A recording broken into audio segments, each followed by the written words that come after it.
It should already be obvious by now that streaming service prices are on the rise, with the cost of streaming giant Spotify also going up on July the 24th, and it's not just in the UK either, as most countries worldwide also grapple with the price increases. However, instead of binning your subscription, we actually think you should keep it and just pay smarter for it. After all, there's tons of ways to cut down on the cost of your love of music, but only some of these ways are actually worth your time and will actually allow you to cut more than a couple of pennies off. A little teaser, we know a way to get a year of Spotify for under £1.20 per month. Want to know more? Let's go. Now, Spotify has now raised its prices in the UK up to £10.99 per month for an individual premium account. It's £14.99 for a duo account shared between two, or it's £17.99 per month for a family account of up to 6 people. £5.99 for students, but that one stays the same. Now, Spotify has declared this to help them continue to innovate and to provide value to fans and artists, but they haven't actually talked about giving artists any more money. We think, yeah, right, and it sounds like a cash grab to us, especially amidst Netflix and Prime's pay rises, and those we've already covered. These videos on how to save on these despite the rises are definitely worth a watch if you haven't already.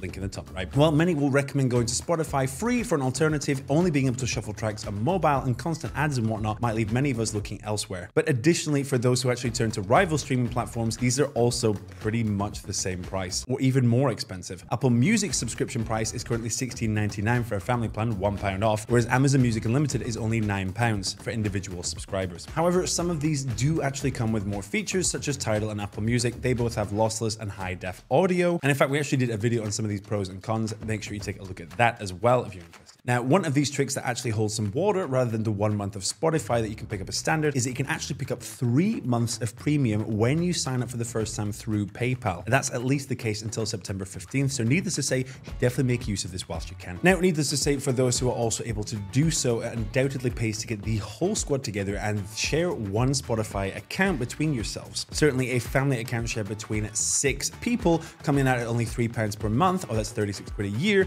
is much more handsome monthly total for enjoying all the benefits of Spotify, and this is arguably the easiest and the most fail-safe option then for all of the other tips that we'll actually get to. Otherwise, grabbing a duo account for couples or friends, for example, could represent at least a slight drop in paying £11 each down to only £7.50 per person. Needless to say, that's £3.50 per month, and that adds up to 42 quid over a year. However, it's also super important to mention that technically Spotify only allows people who are all living at the same address to share these, and if they find that you're not eligible, they might actually terminate your account access. Now, here's a nifty little trick that just might do the trick for you that involves Spotify gift cards. These magical cards can cut the cost of your subscription, but please remember that there's no guarantee of availability of how much you'll save. Now, however, we also discovered at the time of recording this that both Amazon and PayPal were offering a gift card that gives you 12 months of premium individual for just 99 quid. Now, they're listed as for the price of 10 months, but with the recent price hikes, it's actually more like you're getting those 12 months for the price of 9. That's quite a deal, right? Normally, those 12 months would set you back £131.88, so you're actually saving £32.88 a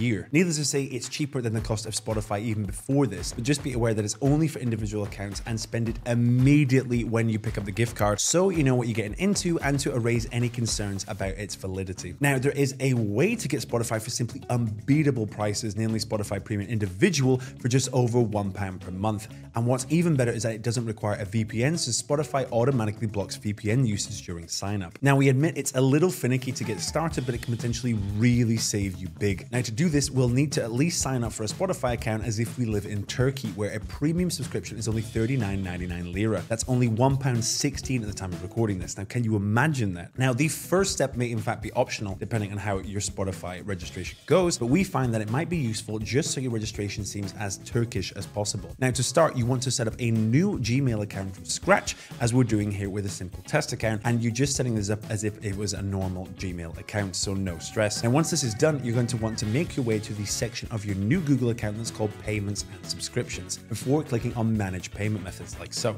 Now, once you're there, add your debit or credit card as you normally would, but choose a Turkish address and add this in there. For example, this one, ABC for various fields such as address and city, etc., Adana for the province, and then 01111 for the postcode. Once that's done, you've got your payment profile set up. Now that that's set up, it's time to make our new Spotify account that we'll use to secure the better price. Now, you sign up for Spotify using your new new placeholder Google account, making sure to use the Google account as registration and complete the necessary steps. Now, once you get onto your main Spotify page like this, then you hit premium up at the top right. The subscription page loads up and you're presented with this page. Now, don't worry, that's in either pounds or euros just now, as we can change this in a second. Now that you're on this Wygo premium page, then you tap the view plans button and click the get started button. Your premium individual page should look like this. Just make sure that you scroll down to the bottom until you see this change country button. Obviously, we're going to want to hit Turkey here. Now, if you're doing this on an Android or also on the web and you're one of the lucky ones, and there's a button or dialog that pops up and says pay with Google Pay, like in this image, that's all you have to do. You simply click the button, pay with your payment details that we saved earlier, and you're away. Either way, here's your Spotify subscription for Turkish prices. You'll see an example screenshot just here of what it should look like from the German deals site MyDeals. Unfortunately, this screenshot is obviously in German, but it should look the same except in English. Now, if only a debit or a credit card option presents itself as it does for us here, then we're going to need to try a little workaround. It's also worth mentioning that signing up for this on iOS likely won't allow it, as all payments go through the Apple App Store, which is obviously country dependent. So you'll need to actually sort this out on the Spotify website or via Android. Now, to get past this next stage, you'll need both a bank that allows you to make international payments in other currencies, such as either Revolut or N26, or an easier option is just to sign up for a Wise account, which is also likely faster. But more on this in a second. Namely, there's two apps called Olderbill and one called FUPS. The easiest is Olderbill, which actually doesn't require verification. Now, you simply download the Olderbill app, you sign up with your UK phone number, and you should receive your virtual card. Now, here's where your international currency or Wise account comes in. You simply click on deposit money on Olderbill and then deposit via bank transfer, and this will give you all of the details you need to make a bank transfer to Olderbill. These will then add these funds onto your new Turkish card via Wise in our case. The correct section is in the deposit via bank transfer part, just make sure of that. Now, to do this on Wise, you select to send money internationally and you select enough money to cover the payment for the Spotify payment, aka anything more than 39.99 Turkish lira. We chose 45 lira in our example. And then you use the bank details provided to you by Olderbill to send the money over in lira. Now, just be aware that it might take around 2 to 3 days for those funds to appear on Olderbill. Now, once your Turkish card is all loaded up, it's as simple as popping back over to Spotify. Then you use the same login details as before and using those bank details to pick up your Spotify subscription as seen here, so long as your country is set to Turkey and the prices show accordingly, of course. Now, all being well, your payment should go through okay, and you'll be started with your new super cheap Spotify subscription just like here. That means instant savings.